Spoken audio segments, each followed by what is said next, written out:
Ashamaa harka fuunee kabajamtootaa fi daawwattoota maatii dandeessuu jira jirtu nagaa keessanii bakkuma jirtanitti nageenyi koo kabajaa isin haa qaqqabu jecha har'as dhufeen jira. Har'a immoo maal qabadhee isiniif dhufee waan ajaa'ibaa tokko isiniif qabadhee dhufee jira jechuudha. Egaa masaanuun akkam akka rakkoo akka qabu obboloonni masaanuun isin irratti dhufullee akka of eeggachuu qabdanidha. Yeroo ammaa kana garuu wantoonni akkasii iddoo baay'eetti hin jirani. Iddootti immoo amantaan illee daangessu jira. Iddootti immoo amantaanis eeyyamuu jira jechuudha. Walumaa galatti har'a maal isiniif qabadhee dhufee? Hundumti keessanuu caaltuu namni hin beekne hin jiru. Mucayyoo miskiina garraamii sana dhugaan baay'ee na gaddisiisti. Egaa isheedhaaf wanti ta'ee sarpiraayizii wayii ta'eefii jira jechuudha. Namoonni baay'een akka ishee jaallatan argee jira dhugaa dubbachuudhaaf. Obboleettiin sarpiraayiz goote kunis maqaan ishee akka dhahamu hin barbaanne.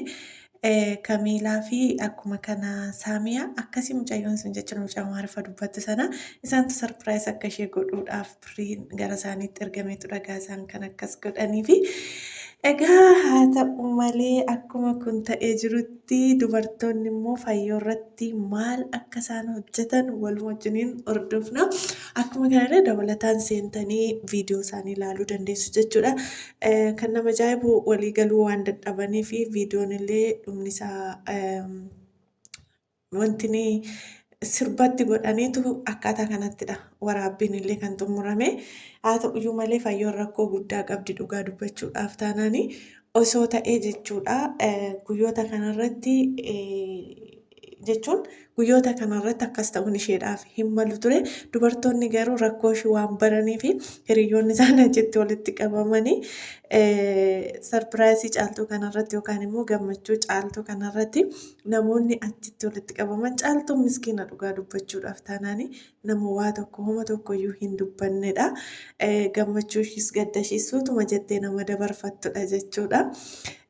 Garuu isa kanarratti jechuudha caaltuun gammaddee turte. Egaa maal godhataniitu?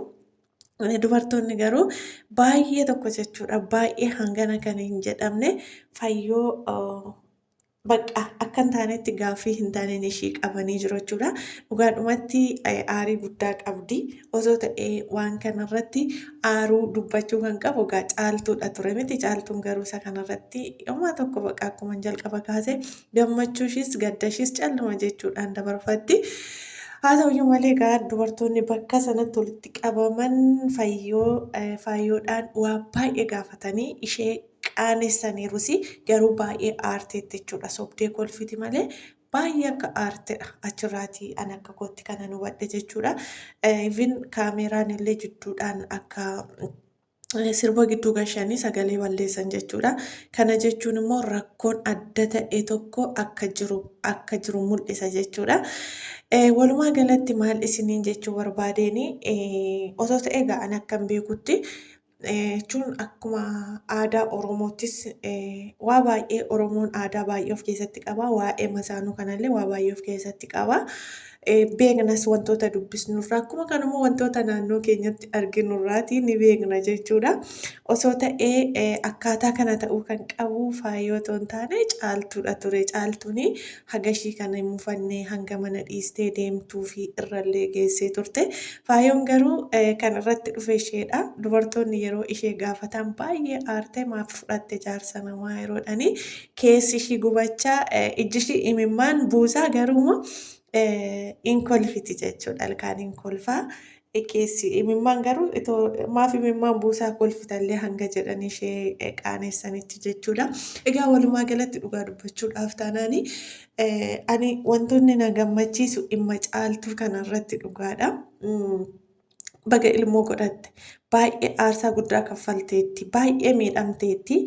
Haa ta'uyyuu malee waaqayyoon gaditti sadarkaa kana ga'uun ishii biyyallee biyyarraa asiifachi jettee deddeebitee sadarkaa kana ga'uun ishiiyyuu waaqayyoon gaditti namoota ishee wajjiniin ta'an tokko kan akka abdii waaqayyoos immoo galata guddaa argatu namoonni ishee wajjin ta'an hundaa galatoomanii.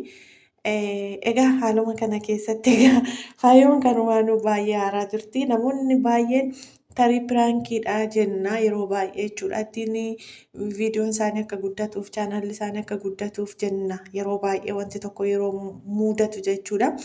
Dhugaansaa garuu wanti dhugaa ta'e tokko garuu jechootarraa sochiirraa immoo wantoonni hubachuu qabnu tokko jira jechuudha. Kanaafiyyuu walumaa galatti ani akka kootti jechuudha osoo ta'ee osoo mufachuu barbaadde osoo dubbachuu barbaaddeeyyuu kan dubbatuu fi kan mufatu caaltuudha malee isheen irratti dhuftee akka kana ta'uu hin qabdu. Dubartoonnis egaa baay'ee ishee muddanne maaliif jaarsa namaa fudhattee egaa jirramti rakkoodha jechuudha masaanuuni. Yeroo ammaa kana masaanuun egaa masaanonni ammaa kuni ani kan hin beeku warri durii jechuudha. Naannoo keenyattis margaa guddannedha. Warri durii dhugaa naamusa qabu, wal kabajuu, manaa ol ari'achuun hin jiru. Warri ammaa kun garuu itoo ta'ee ishee duraa sana ari'anii ofii jiraachuu.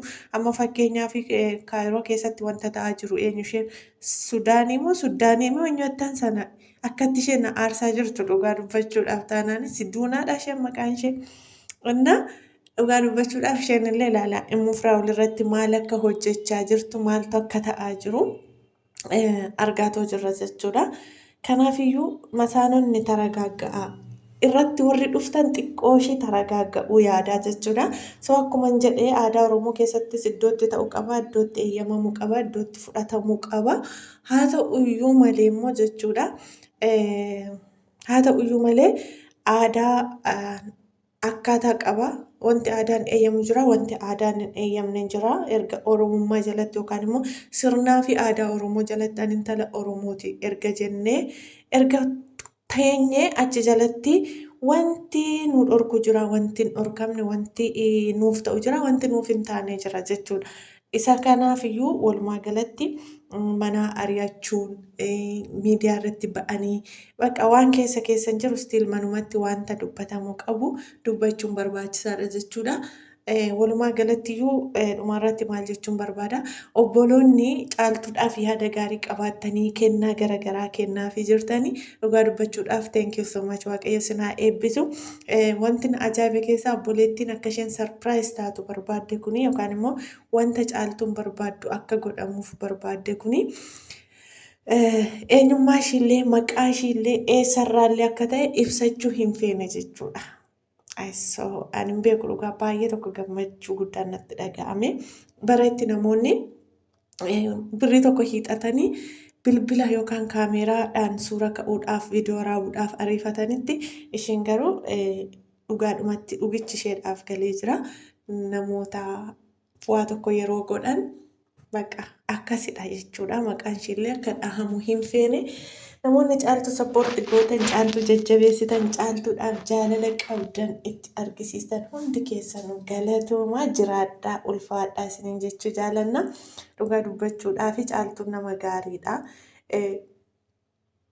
Nama dubbatattee illee miidhama ishii baafattu miti. Waaqayyos kanuma argeetu natti fakkaata. Ilmoodhaan illee akka ishiin gammaddu waaqayyo ilmoollee kenneefi wanta kam keessattiyyuu miidhamni kamiyyuu yoo jiraate egaa ilmoon ofii immoo haala kam keessattiyyuu jiramtire nagaa gammachuu wanta adda addaa namaa qabattee dhufti. Kanaafiyyuu fayyoon egaa baay'ee nama gaddisiista.